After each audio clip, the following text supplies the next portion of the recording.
Encontros com o Futuro, hoje com uma convidada muito especial, Patrícia Acioli, diretora executiva de Corporate Relations e Sustentabilidade na Scania. Aqui na bancada comigo, Paulo Faria, professor de Finanças da ESPM.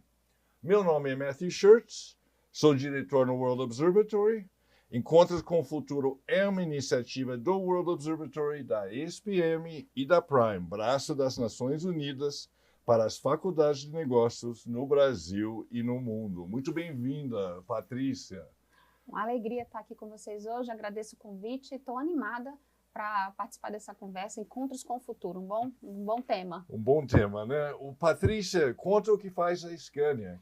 A Scania é uma empresa sueca, centenária, são 130 anos no mundo, focada na tradição de transporte, transporte pesado e logística, e 55 mil colaboradores, mas acho que o mais relevante para quem está nos ouvindo é saber que a Scania é uma empresa focada em soluções de transporte sustentável, em fazer essa transição para um ecossistema de transporte e logística descarbonizado, e que, ajude a nós a ter uma vida longeva e de qualidade aqui nesse planeta. Então é isso que a Scania faz. A Scania traz para o mundo do transporte e da logística soluções pensadas com seus clientes, novas tecnologias, para que a gente consiga descarbonizar. Né? Que interessante você começar com isso. Quer dizer, eu diria é uma empresa que fabrica caminhões. Agora fabricar caminhões simplesmente não adianta. A gente tem imbuído num propósito como parte do problema, é um problema de emissões, né? A gente também quis ser parte da solução.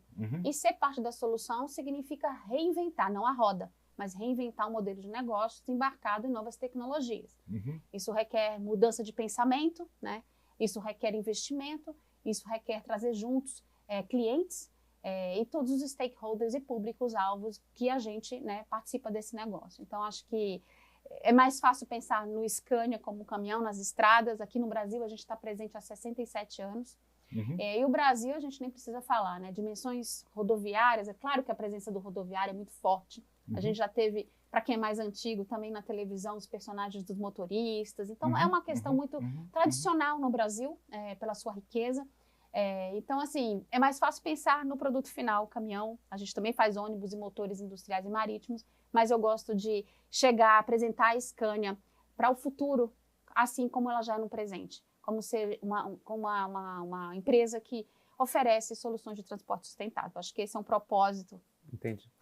E o Brasil é gigante e o Brasil é muito forte, especialmente na parte agro, onde tem muito transporte, toda a parte de logística que você mencionou.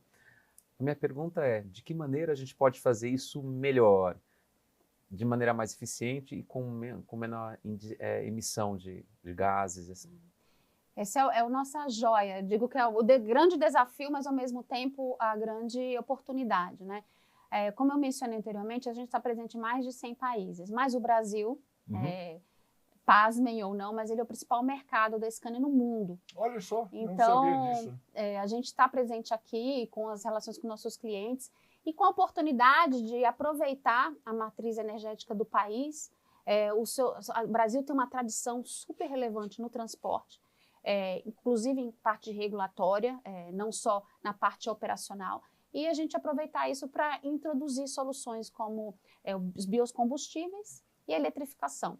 Porque a gente diz, Paulo, lá na Scania é muito forte isso, que o futuro não é só elétrico, ele é eclético. Então, acho que para cuidar do presente e avançar para o futuro, você tem que olhar nas soluções que você tem agora e naquelas que vão chegar com mais escala num futuro próximo e num futuro distante. Mas acho que não pode usar o futuro como uma bengala para você adiar as ações que precisa tomar no presente. Então, eu vejo muita sustentabilidade nesse sentido. A Scania trabalha desde 2016, antecipando-se, eu digo, nessa agenda do Acordo de Paris, signatária logo após a COP 2015.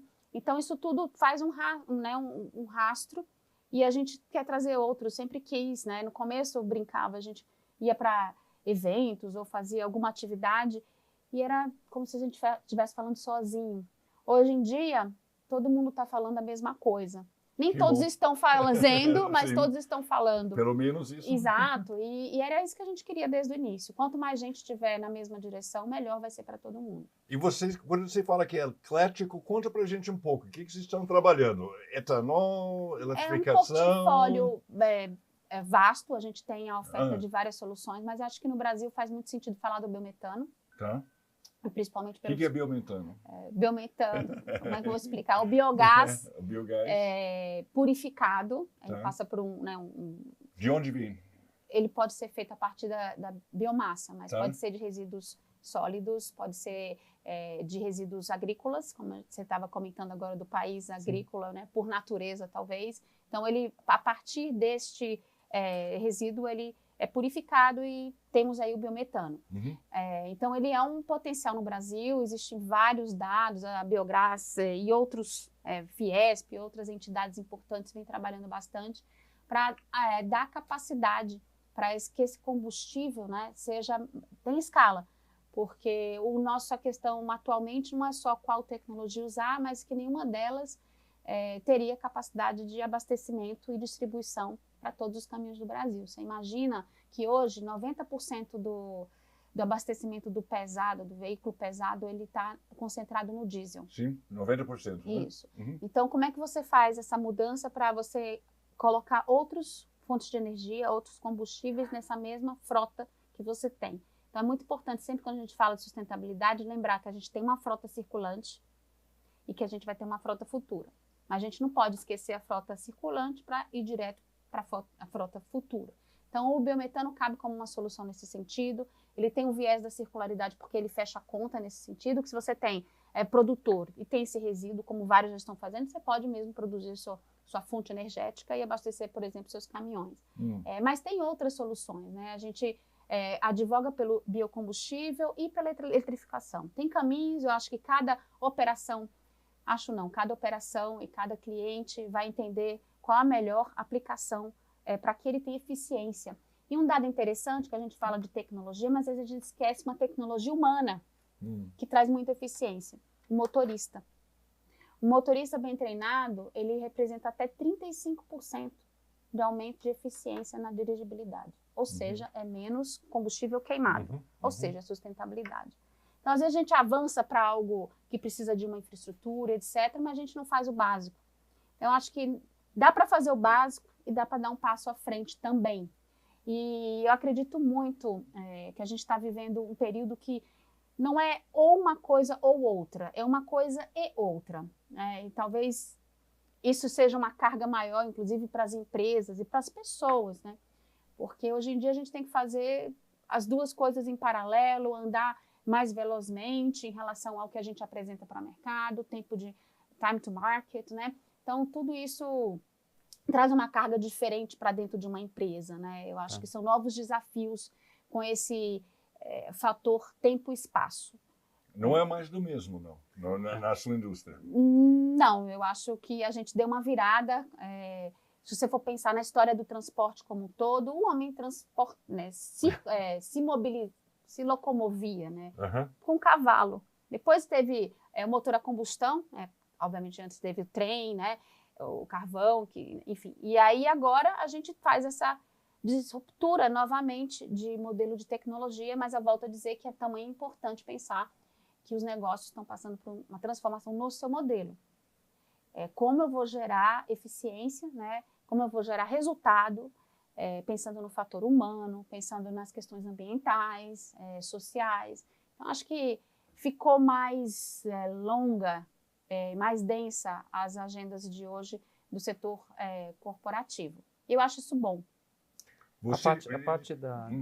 A parte dos veículos autônomos, eles chegam também para os caminhões, para essa indústria mais pesada? Chega, a gente tem que sempre lembrar, bom você ter falado em questão do pesado, né? Porque a gente tem os caminhões leves, né? O caminhão pesado é aquele que é muito mais difícil você trabalhar com abastecimento, eficiência em relação às baterias, etc. O autônomo já existe, basicamente ele é usado hoje em operações confinadas, Mas não é, novamente, quando você vai Acho falar que é do bom explicar negócio, para as pessoas o que quer que é dizer uma, isso. tá, Tá? uma operação Eu sei, confinada, mas mas é bom. é bom. Para a gente é tão no dia a dia, Isso. mas a operação confinada, por exemplo, seria uma operação de mineração, uma operação no aeroporto, Sim. mais simples. É uma operação onde você tem Já mais tem controle. caminhão autônomo no aeroporto? Aqui no Brasil não sei, mas não é da Scania se Ah, for, ah, tá? Mas existe sim. em outras operações, tá? De mineração com certeza e aeroportos também. Tá. Mas eu acho que existe toda uma questão por trás de como fazer que o autônomo, senão os carros já estariam aí também Sem dúvida. nas rodovias. Então tem muitas questões para fechar, outros agentes que precisam incorporar, não só o nosso cliente e a tecnologia. Novamente, eu acho que assim, a tecnologia é fácil de resolver. Temos aí tecnologia para fazer 1000 coisas, se a gente for imaginar. Mas o passo que a regulação, o passo que a cultura, o passo que as pessoas, né, vão se adaptar e incorporar as mudanças, eu acho que essa é o descompasso que existe hoje. Tem muita coisa pronta que não dá para aplicar, porque as outras questões ainda não fecharam. Por isso que a gente fala muito ecossistema. Ninguém faz nada sozinho. Um produtor, um fabricante da tecnologia do veículo não vai conseguir operar se ele não tiver outros agentes de mudança junto. Então, eu acho que é muito mais desafiador, porque a gente, com uma caneta e uma decisão numa sala de conselho, a gente não resolve o todo. Como está a eletrificação A para vocês? Já é uma realidade. Já tem muitos caminhões assim, nos Estados sim. Unidos, em lugares menores, não de longa distância, né? Para a Scania já é uma realidade na Europa, Sim. tá? No O que Brasil, vocês fazem lá? a gente tem transporte nas Eletrificado. rodovias eletrificadas. Nas rodovias. Isso. A gente Sim. tem metas. A gente foi a primeira indústria fabricante de veículos pesados a ter metas baseadas na ciência, conhecido como SBTI, desde 2020. E com essas metas a gente conseguiu dar um norte, né? Saber onde a gente quer chegar. Com os eletrificados. Com todo o nosso portfólio. Tá. Isso. Então, por causa dessas metas, a gente tem que ter o impulso de tomar algumas ações. Uma delas é realmente ter os nossos veículos elétricos circulando, né? Sendo nas estradas. Então, na Europa isso já é uma realidade. No Brasil, a gente tem todas as questões de infraestrutura que está acontecendo. Acho que tem várias iniciativas que a gente pode ver que isso vai ser uma realidade, né? Já é uma realidade. A gente tem hoje um caminhão elétrico na nossa frota própria, a Scania faz sua própria logística, e a gente sabe que esse é um futuro próximo, mas mas ainda não, comercialmente não aconteceu aqui. Não. A gente tem que trazer outros pontos chaves aí para discutir como vai ser essa implementação da eletrificação no pesado no Brasil. E como é que funciona a integração com outras possibilidades de transporte, por exemplo, a parte de trens, navios, barcos, ou seja, com essa malha onde vocês têm uma participação maior? Existe alguma integração de alguma maneira que vocês participam? Como isso funciona? Sim, eu acho que olhar o ecossistema como um todo, claro, a gente é importador e exportador, né? Então a gente está nos portos do país, onde também os portos estão olhando para o seu modal marítimo para reduzir, aumentar a sua eficiência e reduzir as emissões, isso é um fato. No Brasil, a gente ainda é um modal rodoviário, no caso, é o majoritário, enfim, puxa os outros, talvez, em vários Brasis que a gente tem, de norte a sul, mas existe uma intermodularidade, é isso?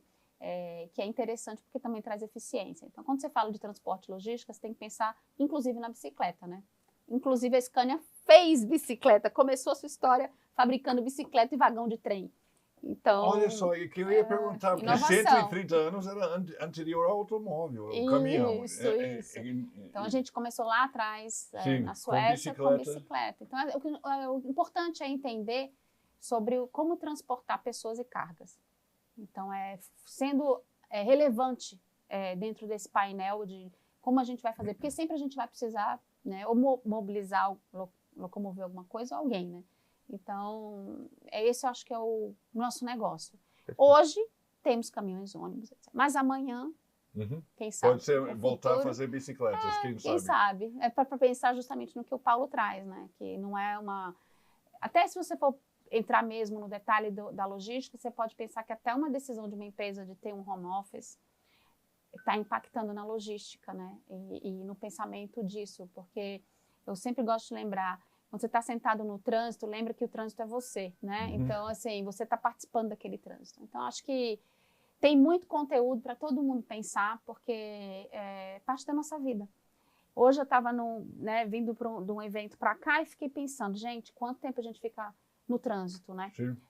De deslocamento. Aqui em São Paulo, você estava... Aqui em São Paulo, estava em São Bernardo do Campo e vim Sim. para São Paulo. Então, isso claro que tem que estar em nossas mentes. E demorou. Porque lembrar que o tempo é a moeda da nossa vida, né? Então, tudo que você puder economizar para você ganhar tempo e que esse tempo seja mais eficiente, mais bem usado, melhor, né? Eu acho que o retrato da mobilidade urbana e sustentável, ela está para ser escrita ainda. A gente tem uma questão no Brasil muito importante, que é o recall, ou seja, a imagem que o transporte público tem nas cidades. Ineficiente, não é bom, não funciona, enfim.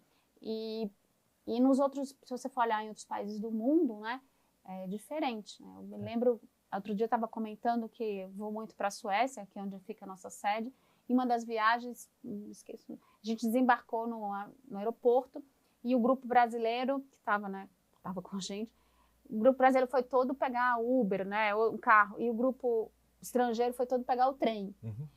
Porque a gente não tem esse... Daí eu falei, não, gente, de trem é melhor, mais rápido e maravilhoso. Então, vamos todo mundo de trem hoje. Então, é uma nova experiência também, um recorte diferente. Acho que a gente tem que respeitar também nossos passos de desenvolvimento, de oportunidades, de matriz energética. Então, acho que essa jornada que a gente está dentro da Scania, uma jornada bastante...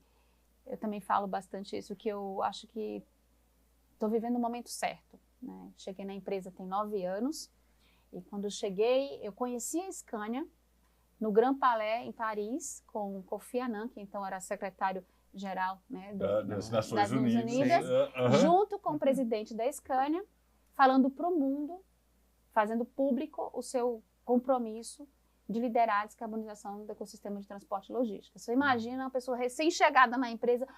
Então, quando eu olhei aquilo, eu falei assim, eu tenho mais de 40, mas eu também sou movida a propósito. Deixa eu fazer alguma diferença, contar essa história diferente aqui. Então, foi impactante naquele momento, porque você imagina, você está acostumado a falar de caminhão e Kofi Annan, mas quem é Kofi Annan? Né? E aí, depois, o Kofi Annan estava falando, sabe do que lá? Da questão da pobreza. E aí eu falei, não, gente, acho que eu vim para o evento errado, né? E no final de tudo, tá tudo conectado, né? E eu me apaixonei ali. Acho que foi dali que começou essa jornada, né? Agora já foram 9 anos. Deixa eu fazer uma pergunta que teve aqui alguém falando de frota de caminhões e disseram que um caminhão antigo, assim, com mais de 12 anos de idade, polui muito mais do que um caminhão novo. E que um dos problemas do Brasil é a idade da frota. Vocês... Tá certo isso? Acho que o problema do Brasil é desenvolvimento socioeconômico. Tá. A frota é consequência desse desenvolvimento socioeconômico, certo? Como que a gente consegue trocar essa frota? Ainda mais nesse momento que a gente está mudando de combustíveis. Eu vejo muito aí a participação de políticas públicas que respondam a este tipo de cenário que você colocou. Você tem o contexto do transporte, ele é formado por grandes frotistas e pelos autônomos, né? E, obviamente, que numa transição de tecnologia, você tem um produto com valor mais alto. Sim.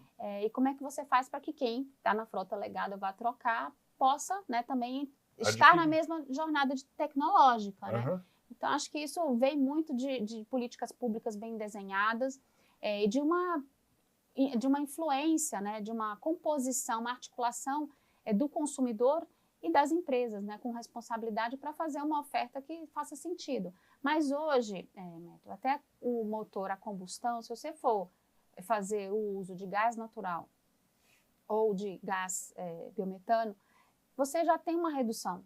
Sim, o novo, né? E aí você também tem que pensar na equação do fator social, é isso que eu sempre falo. Quando a gente está falando aqui dos Brasis, né? De norte a sul você tem variedade de clientes, né, possíveis ou de pessoas que trabalham no transporte. Então, acho que a gestão de renovação de frota, ela não é nova, ela é antiga. Ela é tratada, sempre vista, tem várias, né, sugestões, enfim, políticas públicas desenhadas para isso, mas precisa olhar. É uma definição de país. Qual o país que você quer desenhar? Um país que tem modais que se conectam e, portanto, são mais eficientes. Um país que tem um modal rodoviário embarcado em boas tecnologias e segurança, porque daí também vou trazer novamente o fator humano para essa conversa, que as estradas matam, né? Então a gente tem que lembrar dessa segurança, da valorização do motorista, como peça-chave. A gente às vezes esquece, né? Porque é tão legal falar do elétrico, mas para falar da pessoa que dirige esse elétrico. Então acho que isso é o que eu falo que é a agenda ESG, né? Você tem que pensar, não dá mais para pensar só, né, no núcleo, sai da fábrica, entrega o caminhão, é a sua responsabilidade. Acho que fica mais, a régua subiu.